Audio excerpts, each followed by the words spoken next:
Are you ready to learn? Because my super experienced guests are ready to share some really valuable information. Make sure and listen all the way to the end to get help and support. So let's start with the best audio experience. Hello everyone and welcome to our show. Good people, welcome. By the way, I don't want to discriminate bad people. Welcome to our show as well. Anyone who want to learn more about SEO, welcome. And today I'm so excited to discuss about effectiveness of SEO with Doug. How are you? Doing great. Pumped to be here. Thanks for inviting me on. Yeah, I check out your profile on LinkedIn. I often see your content online. You are active with that. You share content on many well-known resources. Before we start, just tell more about yourself, experience, background, and why you decided to share with us about SEO. Sure. So my journey with SEO starts about 9 years ago. I got started with niche sites, so like affiliate sites and that sort of thing. It was kind of accidental. I found the Smart Passive Income podcast with Pat Flynn, and I didn't even know anything about entrepreneurship or side hustles or niche sites at all. But I was hooked, and it actually sounded like a scam. So I was like, I don't even know if this is real. But I kept listening, and after a handful of episodes, I thought I got to do this. I need to, try to build my own site. And I was really obsessed. I probably listened to, all of the episodes that Smart Passive Income had out at the time. So, a few years worth. And I had a corporate project management job. So I was listening to those shows like during the commute while I was working. So I went through everything in just a few weeks. So I started a site, and it was actually kind of a flop. I didn't know what I was doing at all, but I was hooked and obsessed. So I kept trying. And I think it was my second real attempt when I kind of figured some things out. Of course, things are completely different now than they were in 2013, but I've kept current generally. And fast forward a couple years after that, I got laid off in 2015. So I took my side hustle full time with the niche sites and affiliate marketing, and I have some online courses as well. And as time went on, I thought, I want to get into YouTube a little bit. So I've been publishing on YouTube for a few years. And then I finally started my own podcast in 2019. So that's been going on a few years too. And I talk usually about, SEO, affiliate marketing, a lot of success stories to people that followed along in like Pat Flynn's footsteps, or maybe, my own even. Nice. Love your journey. Okay, let's talk about SEO. You mentioned that you started and many things changed. For example, from my experience, I remember when, I remember 10 years ago, I had a team of copywriters who wrote about anything, and all websites ranked well. We didn't care a lot about user intent, about creating content for a human being. Yeah, we created only content for Google search engines because we didn't know about other part of the story. But Google changed attitudes. Today we pay more attention to create content for human being. Can you tell how to develop and innovate skills in SEO? Because many things are coming. Google provides a lot of new updates. I don't remember exactly the number. It's like more than 500 times a year. Sometimes in some studies, I got it like 5,000 times a year, probably slight updates. Can you tell how to update skills today in SEO? Well, I'm going to have to guess because obviously I'm not developing the same skills from scratch. So I have like a lot of knowledge, previous knowledge that helps me figure out how to sort through things. So I would probably, like I said, I'm a fan of YouTube and podcasts. So I would probably go to those couple areas and really focus on content that is current. So when I first started learning about SEO, I read a bunch of blogs, and I referred to podcasts primarily. And, one big mistake that I made is I was learning from a blog post that was like 3 years old. And I didn't know enough to know that it was probably out of date and not relevant anymore. Some of it still kind of worked, but it led to, penalties, like manual Google penalties, which most good SEOs have that in their history. They've played on the edge of what's acceptable. So I would start, whatever format you like. So if you do like to read, then, check out blogs too, but make sure it's current. And then maybe even more important is to really make sure whoever you're learning from is successful like nowadays and is trustworthy. So one easy way to tell is if someone's promoting products constantly, I maybe wouldn't trust them because there's a lot of like products, whether it's a service or a software product where, if someone's pushing it a little too hard, their incentive is probably being an affiliate and earning from that. Or if they're only promoting courses or they always have a new thing that they're promoting, I would be a little hesitant. I mean, it doesn't always lead to like bad results, but the point is, if someone is just trying to sell to you all the time, I would be very nervous about that. And the other thing is there's a ton of communities out there as well. So if you're part of a Facebook group or something like that, or maybe a Discord, and people that have been doing this for a little while, you could probably ask them like, "Hey, I'm trying to figure out how to, you know, do SEO for like an e-commerce shop." They could probably refer you to an expert in that area, or if they're doing SEO for, some other goals, then you would probably be better off asking someone who's either been in the industry for a little while, who they would follow. And that's probably where I would start. Of course, there's a lot of information that, Google actually puts out.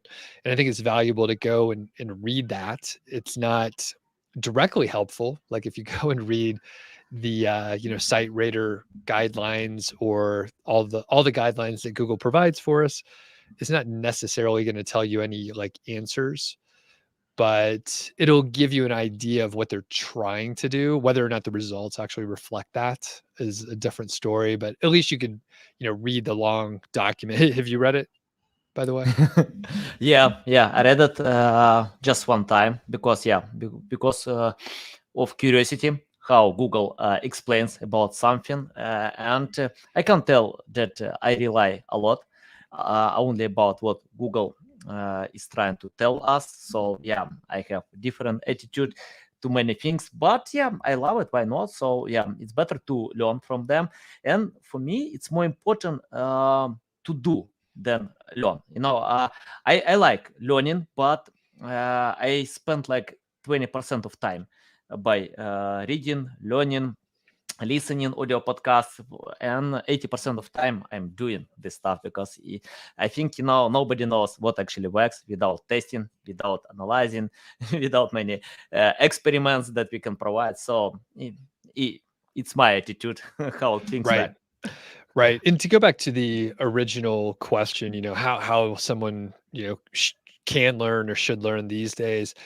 I mean, you could follow along and like you said, execution, you're going to learn more with that. That's one of the things that I did early on. And I don't want to make mistakes, but I know I will make mistakes along the way. So, you want to test and see what works and, take some action. And that makes obviously a huge difference because, you can read about how to ride a bicycle or something like Mhm. that, or even watch videos, but you really need to sit on a bike and start pedaling and like figure out how to balance properly and turn and all that stuff. So you can read all you want, but you do have to take some action out there. So yeah. Uh, Exactly. Yeah, I love it. It's like to read 100 books how to play soccer, without playing. You can read 1,000 books how to play soccer, but if you don't play, if you don't take a ball, don't hit this ball, you can't get any result because it's more important to play than learn how to play. So yeah, it's the same with SEO. You can consume the all content online, but if you don't do it, so results won't come. I have the question about strategy. Can you tell how to create the right strategy? Because I see when the masters use tools, well-known tools like SEMrush, Ahrefs, many others, find a list of keywords, they see volume, wow, yeah, I wanna get this traffic, and create mediocre content, probably not mediocre, sometimes high quality, but it's hard to compete with other players who have authority, trust, many other things.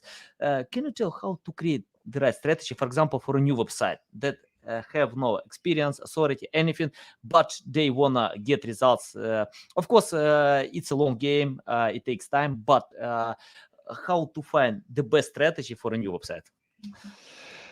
I think, yeah, well, I'll preface and say, like, if people are in a big hurry to earn money, maybe do something else, like do a service business or something.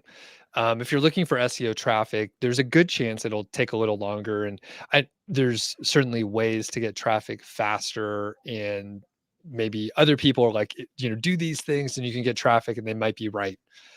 But typically, in the last few years, it's taken longer to rank a brand new site, especially typically the people that I bump into that beat the curve and get traffic and start earning money faster, they're usually publishing as much content as they can, whether they're writing it themselves or they're hiring someone. They typically, they're putting in a lot of work. They're, like I said, there's some limiting factor. It's either their own time if they're writing it, or capital if they're hiring writers, or both, right? So with that in mind, publishing as much as you can as quickly as possible is probably one of the signals you could send to Google that, like, hey, we're taking this seriously. It's high quality content. We're publishing like 3 articles a day or something like that. The other part is usually based in the keyword research area. So you can go after low competition, long tail keywords. There's going to be, lower search volume. It's not going to be as profitable as a higher volume keyword.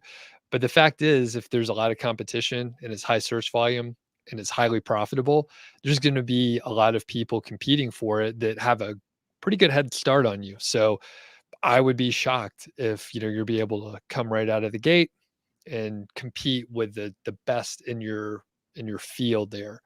So with that in mind, going after the lower search volumes and kind of building your way up, going after, higher competition keywords as you go, is probably going to work out better.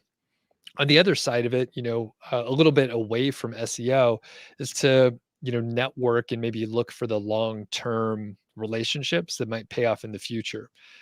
I get probably a dozen emails a day from people that are either asking for links or trying to just, get something from me. And that's not going to work because I don't know who they are and I don't know why they're emailing me. And it's basically them asking me to do work by giving them a link or something.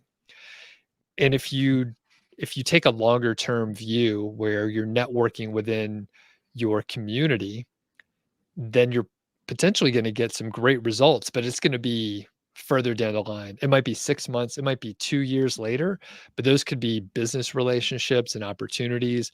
Those could be, just straight up links because they think, oh, I know that person's working on this thing, and you get a link from it. But those will pay off in the long run. And it might not even be with them. It might be with their network. So they'll say, oh, I can't do anything for you, but I have a couple friends that are in your area, and that works out really well. But you have to have a long-term view and not ask for anything for a long time and just be patient. I mean, it may lead to nothing, but Yeah. that is, relationship building and networking. Yeah, I get a bunch of such messages trying to sell me guest posts or any other stuff. They don't care about me. They don't know what kind of services I'm looking for. They don't research. I got the messages. I know that you love fashion. Guys, I have a few t-shirts, and Yeah. I'm looking for quality for less money, that's it, So I can buy for $5-10 t-shirt if it's okay, if I'd like it, and I don't care about any luxury brands. So yeah, and the best place for such messages, spam inbox in my email. So they are welcome. Please send me more. Yeah, you can be together, with all other people who are trying to sell. Can you tell more about personalization? How to build these relationships today? How to personalize the message that people want to read? For example, when I got the message from Rand Fishkin, uh, I love it. It's personalized. It's interesting. I want to get more such messages. And I think, it's possible to personalize messages even by using templates. From your experience, how to do it? Can we cuss on this? What? Yeah, can we cuss and swear on this? Yeah, anything. Yeah, I fucking hate the templates, and I get these automated emails that just fucking suck. And people either don't know how to use their software or Mhm, there's a bug in the software. And I go on rants on this occasionally, but I'll reply back to templated emails, and then I'll get the follow-up email the mhm, next day and then the next day. And I've already replied back like twice and either said, "Ah, I'm not interested," or "I am interested. How can I work with you?"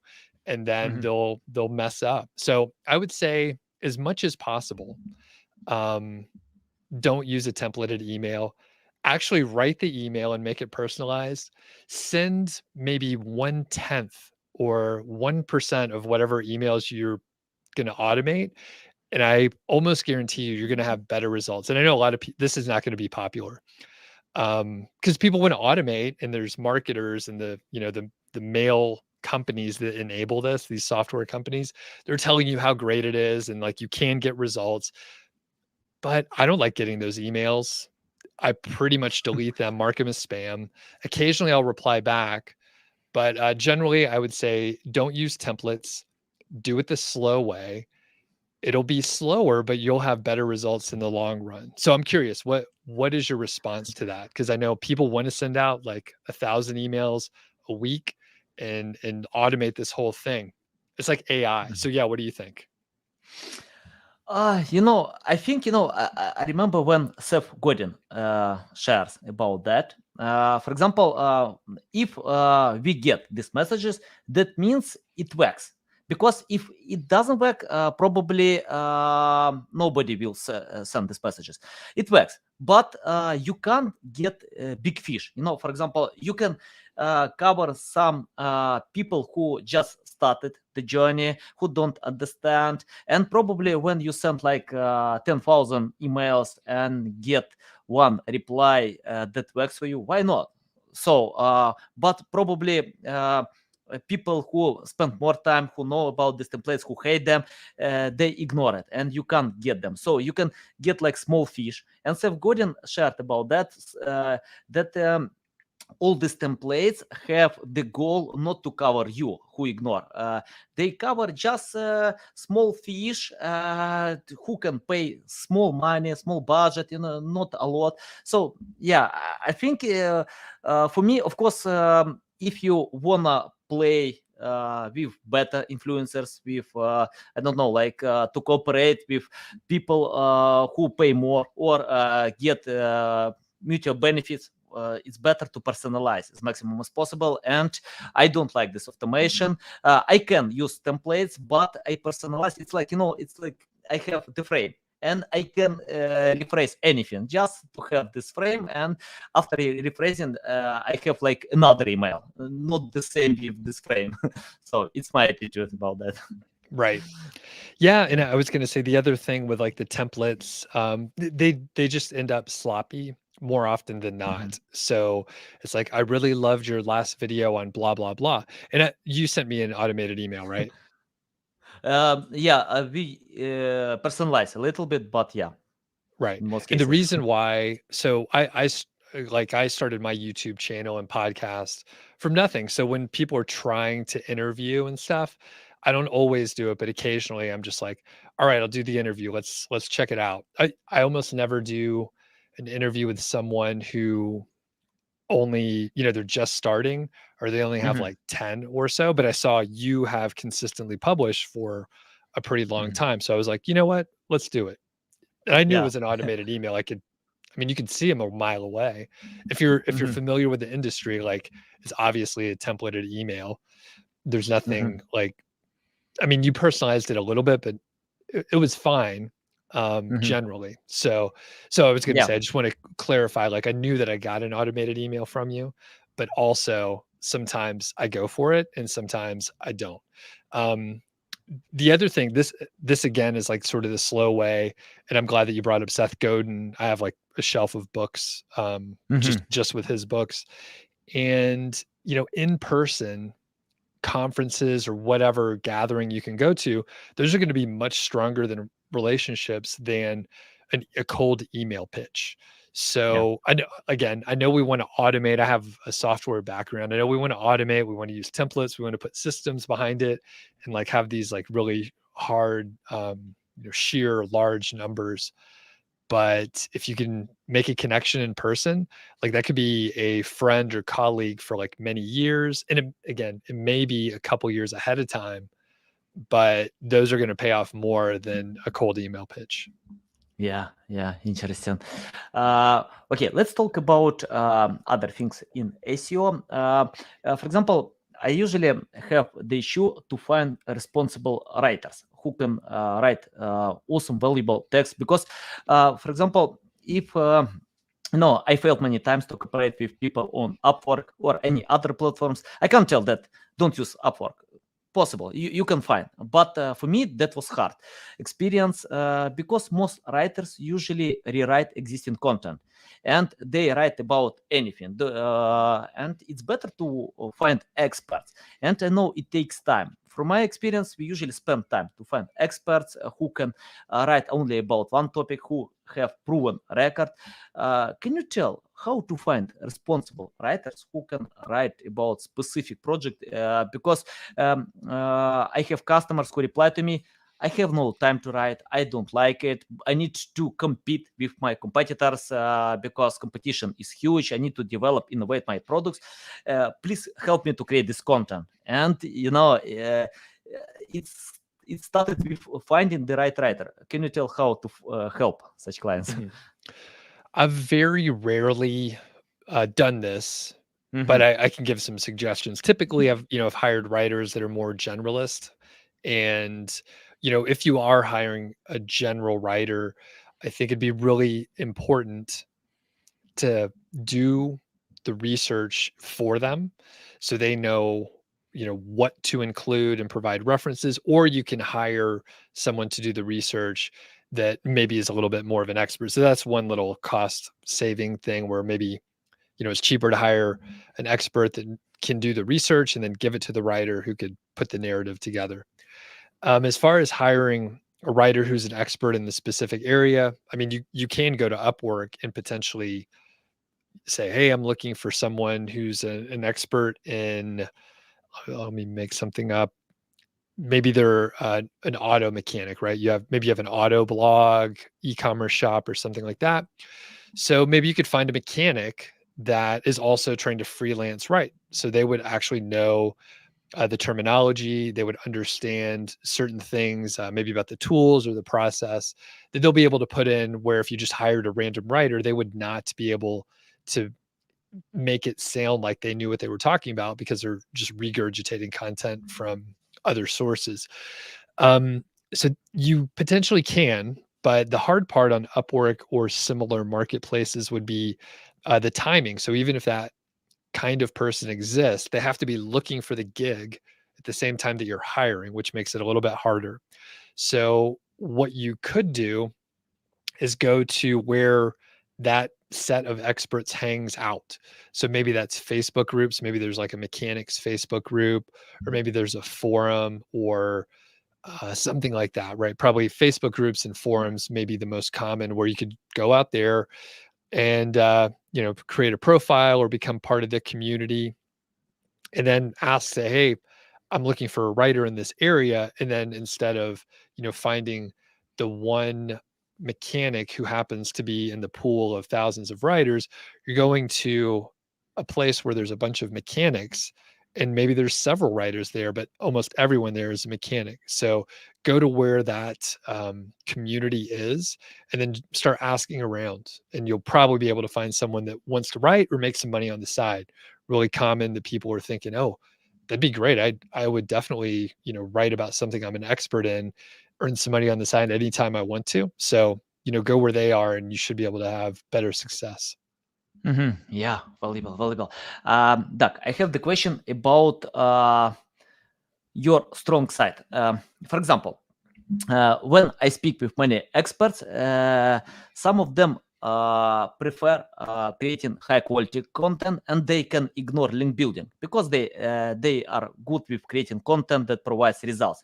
And some projects even have more than million traffic, without any link building. It works for them. Why not?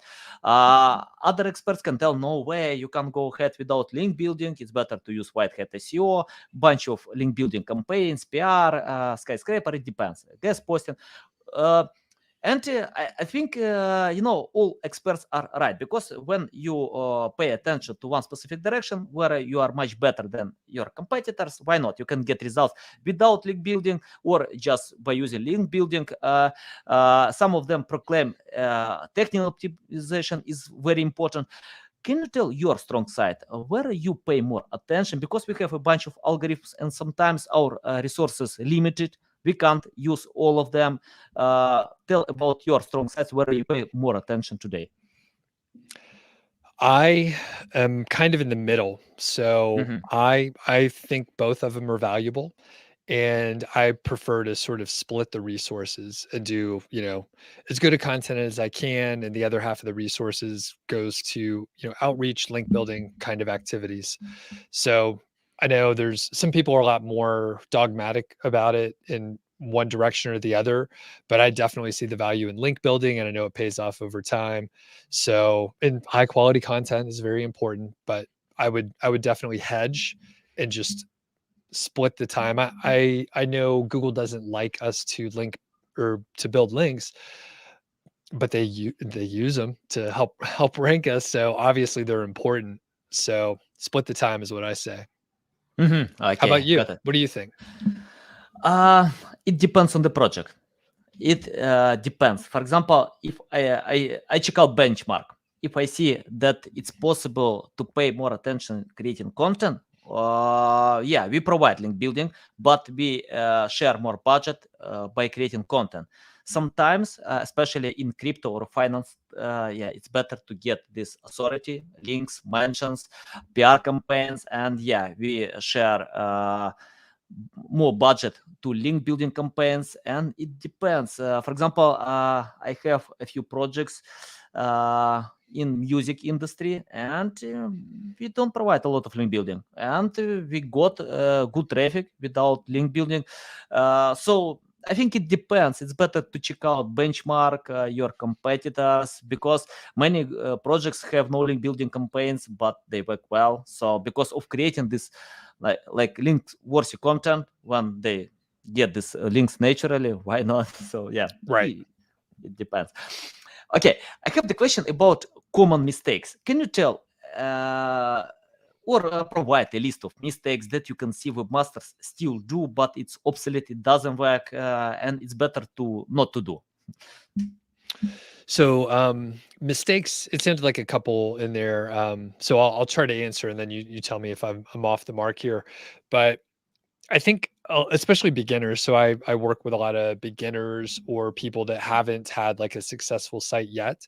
And I think most people greatly underestimate how much time and effort it'll take. So they think in, a month or two, they're going to have a lot of traffic on their site, earn a lot of money, and it's going to take longer, and it's going to take longer than it used to. So if their expectations are wrong, it's going to it's, it's going to hurt the results in the long run because probably they're going to quit. And that's the big mistake. People quit too soon and they just think, this doesn't work. And then they move on to some other project. And, I think the other part of your question, if I caught it right, was what do experts still do that maybe they don't need to do? I mean, like webmasters, because experts usually do what they know Okay. that work for them. Webmasters, common webmasters who are trying to get traffic. Gotcha. I think let's come back to it. Nothing else comes to mind. I think people, like I said, they quit too soon, Yeah. and I haven't specifically thought about like little mistakes that webmasters do in a little bit, but let's come back to it. Maybe it'll come to me. Okay. By the way, I agree about patience is very important in SEO field because yeah, like 10 years ago, I told my clients it takes like 3-6 months. Today, I'm not sure that it's possible for 3-6 months.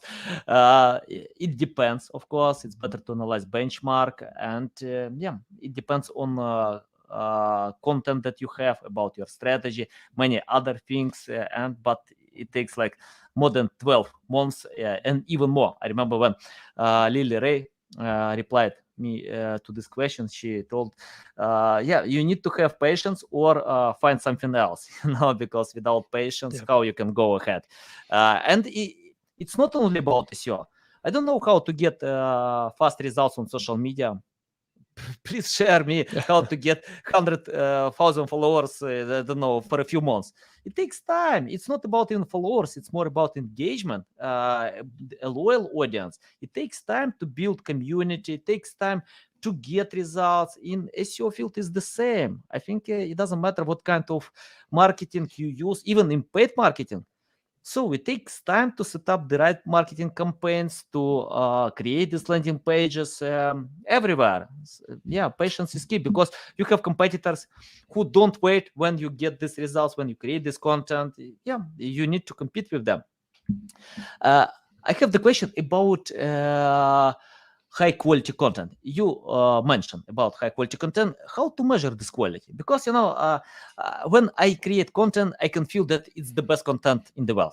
Because I'm subjective to my content. I feel I spend some time, but Google can judge which content is quality or not. Can you tell how to measure that your content is quality and better than competitors have? That's a tough one. That is actually one of the mistakes that I thought of for the previous question is people judge their content as really high quality. And I look at a lot of sites and I see that it is not high quality. It's very clear with one sentence that it's not high quality. So I would say, try to develop your own eye to be more objective judging your own content. You can use tools like Grammarly to help you out with just some of the common mistakes. Grammarly Premium is very good to help you clean up and tighten the content up. But the easiest way to tell is get someone else to read it and Yeah. let them know, the sort of search phrase or the search intent, and does that actually like fit with the actual content.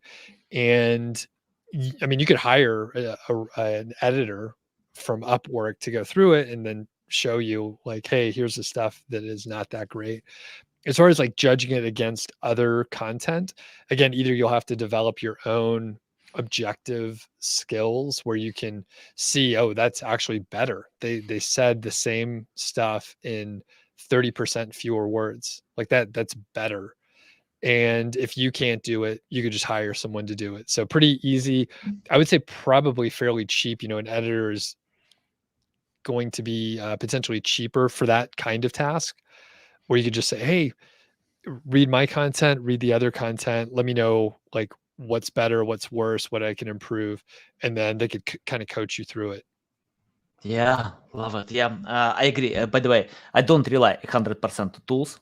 Even Grammarly, for example, you can fix with Grammarly. It's great tool. But it's interesting when I fix with Grammarly and I see after Grammarly that I have like 50 mistakes.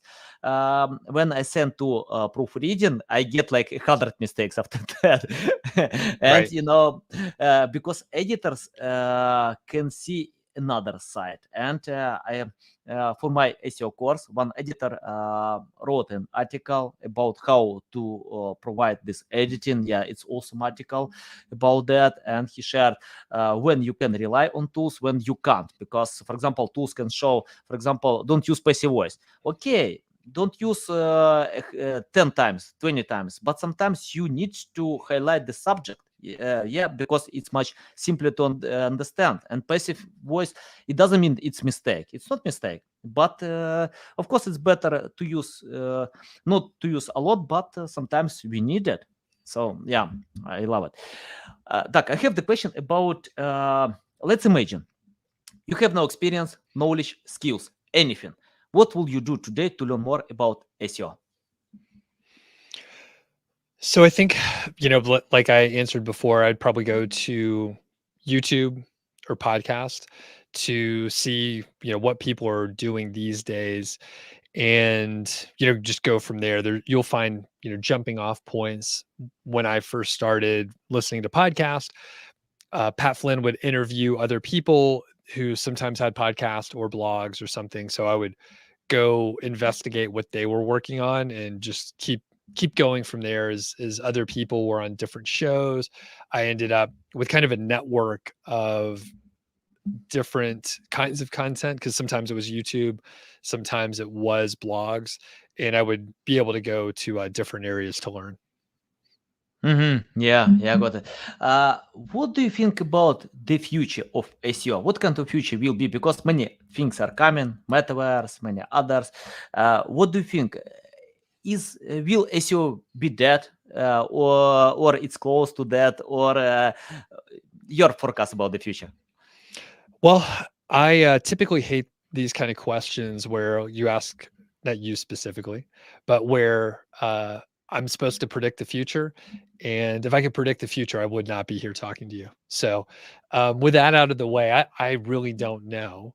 I would suspect because Google has just been going kind of in the same direction for the last several years, that it will continue in the same direction where at least the intent is, provide content that's good for the visitor and the searcher, all that in air quotes, and Mhm.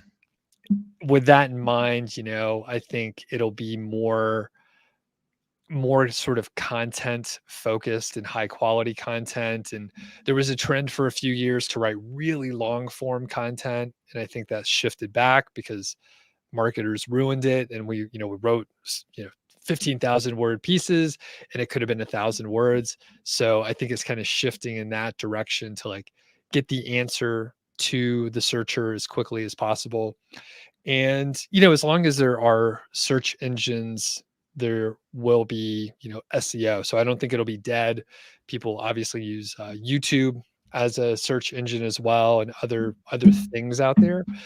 And looking at it through that lens, it's a skill set that will be good to have, even if it does shift or where there's some other search engine and Google is not the main player. Let's say in 10 years or something, if there's some other mechanism for search, the skills will still be transferable, I think. Yeah, love it, Doug. It's a big pleasure to get on my show to learn from you. Tell our audience how they can reach out to you, learn more about you, follow you. Sure. Yeah, I have a YouTube channel, just Doug Cunnington. So there's a lot of content out there. I do live streams each week, usually on Tuesdays. So you can check that out. I also have a blog, nichesiteproject.com, and you can download all the templates and systems and different things like that I use for really niche sites. So affiliate marketing and display ads. So there's a lot of information on that. And there's even templates for hiring writers from Upwork, the job listing, the onboarding document, other templates like that. So that's where you can find me. And I also have a podcast called The Doug Show. I talk about affiliate marketing and side hustles there. And you could actually find several of the episodes on YouTube. Nice. Guys, you can find all these links in the description below. Listen us on Apple, Google, Spotify. Thanks again for your time. A big pleasure. Welcome back anytime to share more valuable insights. And guys, you need to follow Doug. You can see a lot of valuable insights. Just learn from him, listen to his audio podcast, watch his YouTube channel. I recommend 100% because you can be a better marketer. Okay, guys, love you. See